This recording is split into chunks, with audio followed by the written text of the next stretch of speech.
Guys, how are we? Jamie here, hope you are well. Welcome to the lab. I've not shot a video from here for quite a while, so it's a little bit messy. Apologies for the mess. But what I thought I would do is I'm going to get back into the habit of doing regular videos. Now, I'm not going to do one every day because I feel that can be a little bit overkill. But I'm definitely going to do a couple a week for the next few weeks at least. And then I might fall back to doing one, say, every Thursday or something like that. But we'll work something out.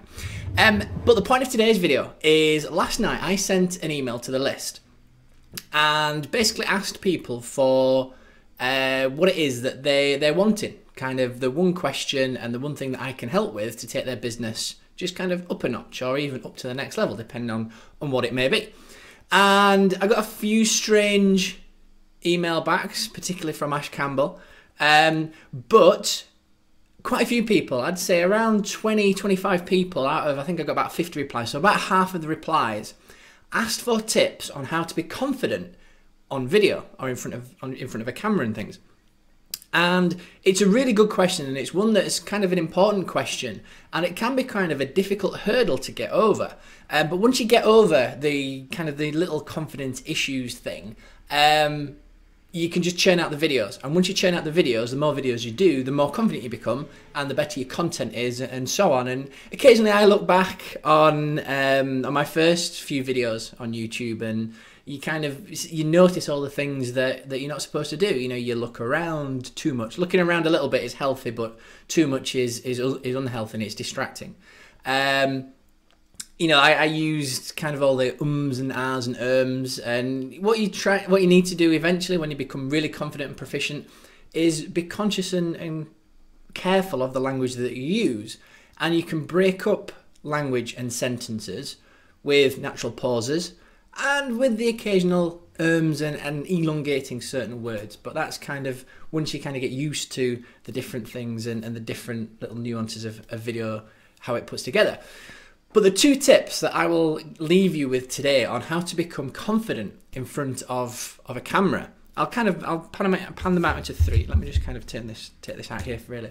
The first one is, I've got a message from a weird number. The first one is to just imagine that you're talking to the box or to the phone, and that you're not talking to the potential hundreds, tens, hundreds, thousands, even millions of people at the other end, because that can be a little bit distracting. If you're kind of in your little cave and you've just got you and your phone, it's just you and your phone.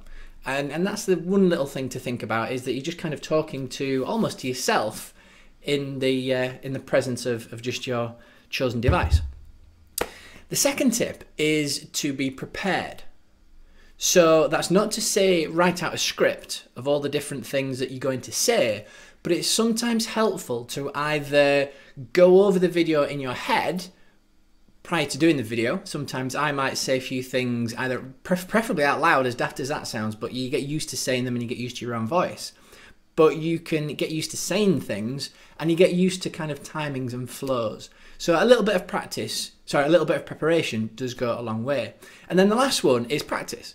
You can practice talking to yourself in the mirror. You can practice looking at your facial expressions and just kind of getting over all the little hang-ups. For instance, I kind of picked a spot just before I came on and I managed to stop it bleeding, but I'm conscious that there's something there. But that said, now everybody's looking at it, but I would expect that before I even mentioned it, nobody would have even noticed a little red dot on my face, because that's not the point why people are clicking on the videos. They're clicking on the videos because they want to hear what it is that you've got to say and kind of look and kind of learn little nuances and facial expressions, micro expressions and so on. And when you start to become self-conscious, for instance, I've not done my hair today, and it doesn't look too bad. It's a little bit flatter than what I'd usually like. I've not had a shave either, but it's not too bad. And that's the thing to get across on your videos, certainly on your first few videos. Yes, be presentable. If I had 10 weeks worth of growth and it was a mess, then probably I would have a shave. But what you need to do is just be conscious that you are presentable, that you're looking, fairly semi-decent, and that you are not concerned about you've cut yourself shaving here or you've got a little spot there or whatever, because you're never perfect, and I'm never perfect. Nobody's ever perfect. Even on TV, they're all airbrushed and all the rest of it. You just need to be conscious and comfortable in your own self, in your own skin, to then be able to confidently deliver the message. And the confidence comes from all the little bits of all the previous videos you've done, you get a little layer of confidence each time after there, so they're key. You get confidence through preparing, so you prepare what you're going to say. You might have a few bullet points, not word for word because it's then not natural, but you then got a few bullet points maybe on the screen that you're then ready to talk about. And practice. The more you do the videos, the more you practice, the more videos you churn out, the better you'll become at public speaking, at speaking in front of the camera, looking into that little dot in the lens there. And over time, the more consistent you are at doing the videos, the better you become at videos, and the more relaxed you get. Then you can get better equipment, you can get better microphones, and then all over time, it becomes kind of a cinematic kind of quality event. So there's a lot to take away from that video there, and I apologize because I like to keep the videos kind of short and snappy, but I've kind of gone off on a few weird and wonderful tangents, and hopefully that's been of benefit. But think about those 3 core principles of preparing, of being of practicing, but also of being comfortable within yourself, because once you do those 3 things, the confidence will then naturally flow, and then your videos will naturally flow as well. Guys, if that's been of benefit, please shoot me a like and send me a comment, because I really love hearing from you. But whatever it is that you do, I hope you are well, and I'll see you in the next chapter. Thanks, and bye for now.